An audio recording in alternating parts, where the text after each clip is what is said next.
اب آئیے سورۃ البقرہ. سورۃ البقرہ کے بارے میں بھی تمہیدی مضامین ہو جائیں، اس کے بعد ہم سلسلے وار لفظ بلفظ مطالعہ شروع کریں گے.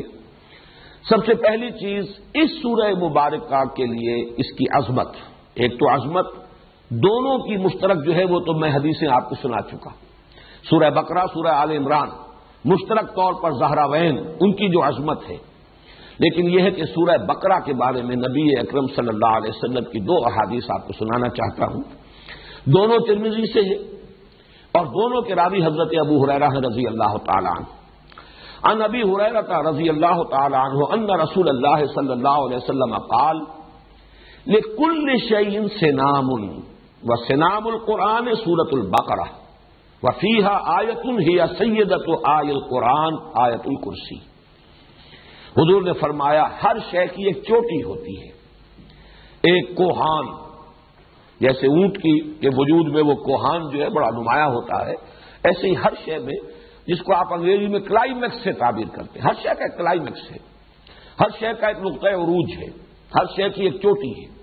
اور قرآن کی چوٹی سورہ بقرہ ہے. اور اس میں ایک آیت تو وہ ہے کہ جو تمام آیات قرآنیہ کی سردار ہے، اور وہ آیت الکرسی ہے. واقعہ ہے کہ آیت الکرسی وہ تو عظیم ترین آیت ہے، بلکہ یہ کہ اس کے بارے میں بھی حضور نے بالکل وہی بات کہی ہے جو سورہ اخلاص کے بارے میں کہی ہے.